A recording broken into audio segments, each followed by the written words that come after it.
Hello friends, welcome back to our channel. Friends, મેં આપને lastly question પૂછ્યો હતો કે contract is not frustrated.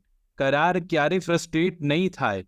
Option A by commercial hardship, option B by destruction of subject matter, option C change of circumstances કે option D death in or incapacity of party.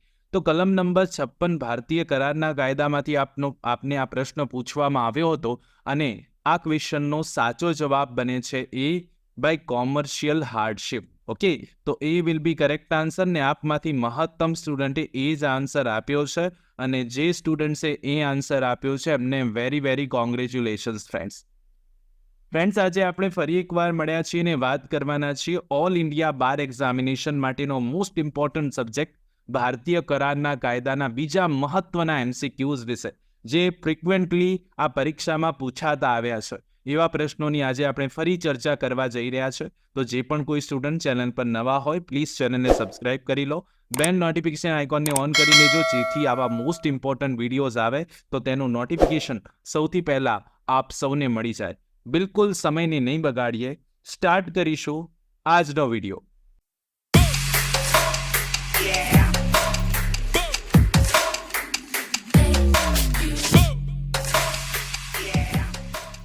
Question number 11 છે, if time is the essence of a contract and the promisor fails to perform the contract by specified time, the contract અહીંયા કહે છે કે જો સમય કરારનો સાર હોય, કરાર સમય આધારિત છે અને વચન આપનાર નિર્દિષ્ટ સમય સુધીમાં કરાર કરવાનું પાલન કરવામાં નિષ્ફળ જાય તો એ કરાર કેવો બનશે? ઓપ્શન એ બીકમ્સ વોઇડ, રદબાતલ, ઓપ્શન બી રિમેઇન્સ વેલિડ, માન્ય રહેશે, option C become voidable at the instance of the promise, વચનના કિસ્સામાં રદ કરી શકાય તેવો બનશે, કે ઓપ્શન ડી બીકમ્સ અનએન્ફોર્સિએબલ, એટલે કે અમલ ન કરી શકાય તેવો બનશે.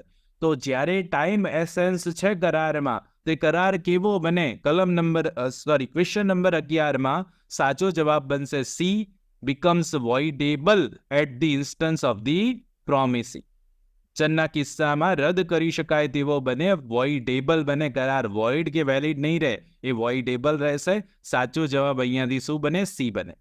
ક્વેશ્ચન નંબર 12 જોઈએ. When promisor offers to perform his obligation to the promisee, it is called. જ્યારે વચન આપનારને તેની જવાબદારી નિભાવવાની ઓફર કરે છે ત્યારે આપણે એને શું કહીએ છીએ? ઓપ્શન એ નોવેશન, નવીનતા કહીશું, રેન્ડર ઓફ પરફોર્મન્સ, કામગીરીનું ટેન્ડર કહીએ, કે પછી ઓફર ટુ પરફોર્મ કરવા માટેની ઓફર હોય, કે બોથ, બી એન્ડ સી, બી અને સી બંને. તો ક્વેશ્ચન નંબર 12માં સાચો જવાબ અહીંયાથી બી અને સી બંને આવશે ને એટલા માટે D will be correct answer. કેમ કે જ્યારે પ્રોમિસર પ્રોમિસીને ઓફર કરે છે ટુ ઓબ્લિગેટ ધી પર્ટિક્યુલર પરફોર્મન્સ, તો એ ટેન્ડર ઓફ પરફોર્મન્સ પણ કહી શકાય કે પછી ઓફર ટુ પરફોર્મ પણ કહી શકાય, ને એટલા માટે સાચો જવાબ ડી બને. Question number 12 correct answer will be D. Question number 13 જોઈએ. A contract of insurance the performance of which depends upon future event falls under the category of. વીમાનો જે કરાર હોય છે, જે પ્રદર્શન ભવિષ્યની ઘટના પર આધાર રાખે છે, એ કયા કરારની શ્રેણીમાં આવશે? ઓપ્શન એ કન્ટીજન્ટ કોન્ટ્રાક્ટ, આકસ્મિક કરાર, option B contract of indemnity, ક્ષતિપૂર્તિનો કરાર, option C contract of guarantee, ગેરંટીનો કરાર, કે પછી ક્વાસી કોન્ટ્રાક્ટ એટલે કે અર્ધ કરાર. તો ક્વેશ્ચન નંબર 13 નો સાચો જવાબ આવશે એ કન્ટીન્જન્ટ કોન્ટ્રાક્ટના કોન્સેપ્ટમાં આવે ને એટલા માટે A will be correct answer. Okay, વીમાનો કરાર એ આકસ્મિક કરાર એટલે કે કન્ટીન્જન્ટ કોન્ટ્રાક્ટ છે, યાદ રાખજો. Question number 13 correct answer will B A. Question number 14 જોઈએ. Every agreement of which the object of or consideration is unlawful is. દરેક એગ્રીમેન્ટ, દરેક સમજૂતી જેની વસ્તુ અથવા વિચારણા જે અવેજ હોય છે એ ગેરકાનૂની હોય તો એ કરાર કેવો બને? એગ્રીમેન્ટ કેવો બનશે? વોઇડ, વોઇડેબલ, ઇલીગલ કે અનફેર? તો ક્વેશ્ચન નંબર 14માં સાચો જવાબ આવશે, મને ખબર જ છે. સાચો જવાબ એ બની જશે. આવો કરાર કેવો બને? વોઇડ બને. કેવો બને? વોઇડ બને. બહુ સિમ્પલ ક્વેશ્ચન છે કે જ્યાં ઓબ્જેક્ટ જ કેવો થઈ જશે? અવેજનો ઓબ્જેક્ટ, અવેજ જ ગેરકાયદેસર હોય કે હેતુ ગેરકાયદેસર હોય, તો એવા સંજોગોમાં આખો એગ્રીમેન્ટ, આખી સમજૂતી જે છે તમારી, એ કેવી બને? વોઇડ બને. 15 નંબરનો question. The display of articles in a showroom indicating their prices amount to. શોરૂમમાં જે પણ કોઈ આર્ટિકલનું પ્રદર્શન કરવામાં આવે છે તેની કિંમતોની રકમ દર્શાવે છે, એ શું છે? ઓફર છે, કાઉન્ટર ઓફર છે, માત્ર જાહેરાત છે કે ઓફર કરવા માટેનું આમંત્રણ છે? તો 15 નંબરના ક્વેશ્ચનમાં સાચો જવાબ આવે it is invitation to offer. શું છે? એ આમંત્રણ કરવા માટે, ઓફર કરવા માટેનું આમંત્રણ છે. ઇન્વિટેશન ટુ ઓફર છે. અને શું કહીશું આપણે? ઇન્વિટેશન ટુ ઓફર કહીશું ને એટલા માટે ક્વેશ્ચન નંબર 15માં સાચો જવાબ ડી બની જશે. ક્વેશ્ચન નંબર 16 જુઓ. A contract of indemnity is defined in which section of the contract act? Contract of indemnity, ક્ષતિપૂર્તિના કરારની વ્યાખ્યા કઈ કલમમાં છે? કલમ 124, 125, 126 કે 127? તો 16 નંબરમાં સાચો જવાબ શું આવે? 16માં સાચો જવાબ એ આવશે. કલમ નંબર 124માં ક્ષતિપૂર્તિના કરારની વ્યાખ્યા આપેલી છે ને એટલા માટે કરેક્ટ આન્સર એ બની જાય. ક્વેશ્ચન નંબર 17 જુઓ. A contract of insurance is contract of. વીમાનો કરાર એ કેવો કરાર છે? ગેરંટી, ક્ષતિપૂર્તિ, જામીન કે અર્ધ કરાર? તો 17 નંબરમાં સાચો જવાબ ઇન્ડેમનિટી આવે. જ્યારે કરાર કન્ટીજન્ટ પણ હોઈ શકે, પણ જ્યારે કન્ટીજન્ટ ઓપ્શનમાં ન હોય તો સાચો જવાબ ઇન્ડેમનિટી આવશે. એટલે અહીંયા ઓપ્શનમાં નથી કન્ટીજન્ટ અને એટલા માટે સાચો જવાબ બી, ક્ષતિપૂર્તિનો કરાર આવી જશે. ક્વેશ્ચન નંબર 18 જુઓ. અ કોન્ટ્રાક્ટ ઓફ ગેરંટી મે બી. ગેરંટીનો કરાર કેવો હોઈ શકે? મૌખિક હોઈ શકે, લેખિત હોઈ શકે, મૌખિક અથવા તો લેખિત હોઈ શકે કે ઉપરોક્ત પૈકી કોઈ નહીં. તો ગેરંટીનો કરાર ક્વેશ્ચન નંબર 18માં સાચો જવાબ સી આવે. કાં તો એ મૌખિક હોઈ શકે અથવા તો લેખિત હોઈ શકે ને એટલા માટે કરેક્ટ આન્સર સી બની જશે. ક્વેશ્ચન નંબર 19 જોઈએ. Continuing guarantee has been defined under which section of the contract act?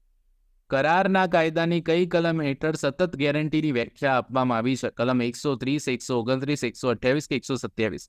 તો 19 નંબરના ક્વેશ્ચનમાં સાચો જવાબ બી છે. કરારના કાયદાની વ્યાખ્યામાં જોઈ લો સ્પષ્ટપણે. કલમ 129 જુઓ તો ત્યાં વ્યાખ્યા છે કન્ટિન્યુઇંગ ગેરંટીની. B will be correct answer. Question number 20 ને આજનો લાસ્ટ ક્વેશ્ચન, જેનો આન્સર આપ સૌએ મને કોમેન્ટ કરીને આપવાનો છે. જરૂરથી કોમેન્ટ કરવાનો છે. ઘણા સ્ટુડન્ટ કોમેન્ટ નથી કરતા, દરેકને રિક્વેસ્ટ કરું છું. ક્વેશ્ચન નંબર 20 નો આન્સર કોમેન્ટમાં આપવાનો છે. આપ સૌએ દરેકે કોમેન્ટ કરવાની છે. બેલી ઇઝ અ પર્સન. બેલી એક વ્યક્તિ છે. બેલી કોણ છે? કઈ વ્યક્તિ છે bailee? Option A, to whom the goods are delivered. જેને માલ ડિલિવર્ડ કરવામાં આવે છે. Who delivers the goods. જે માલ પહોંચાડે છે, ડિલિવર કરે છે. Who fails to deliver the goods. જે સામાન પહોંચાડવામાં નિષ્ફળ જાય છે. કે નન ઓફ ધી અબોવ, ઉપરોક્ત પૈકી કોઈ નહીં. તો ક્વેશ્ચન નંબર 20 જે છે એ પર્ટિક્યુલર બેલમેન્ટના કરારમાંથી આ પ્રશ્ન પૂછ્યો છે. બેલી કઈ વ્યક્તિ છે? બે વ્યક્તિઓ હોય છે બેલમેન્ટના ઓપ્શનમાં. ઓકે, આ થોડું માહિતી આપી દઉં આપને. બેલમેન્ટના કરારમાં બે વ્યક્તિઓ હોય છે. એક હોય છે બેલર, ઓકે, અને બીજી હોય છે બેલી. બે વ્યક્તિઓ હોય છે. તો એમાં આપણને બેલી વિશે પૂછ્યું છે. તો આ કઈ વ્યક્તિ છે? તો એમાં ઓપ્શન પણ આપણને આપ્યા છે. આપે સાચો જવાબ મને કોમેન્ટ કરીને જરૂરથી આપવાનો છે. ફ્રેન્ડ્સ, આઈ હોપ સો આજનો આ વિડીયો આપ સૌને સારો લાગ્યો હશે. સારો લાગ્યો હોય તો એક લાઇક જરૂરથી કરજો. ચેનલ પર નવા હો તો પ્લીઝ ચેનલને સબસ્ક્રાઇબ કરીને બેલ નોટિફિકેશન આઇકોનને ઓન કરી દેજો, જેથી આવા મોસ્ટ ઇમ્પોર્ટન્ટ વિડીયોઝ આવે તો તેનું નોટિફિકેશન સૌથી પહેલા આપ સૌને મળી જાય. ફ્રેન્ડ્સ, એક લાઇક જરૂરથી કરજો આ વિડીયોને. આપના મિત્રો સાથે શેર કરવાનું ભૂલતા નહીં. જે પણ કોઈ સ્ટુડન્ટ ઓલ ઇન્ડિયા બાર એક્ઝામિનેશન 19 આપવાના છે એમના માટે આ બહુ જ અગત્યના પ્રશ્નો છે.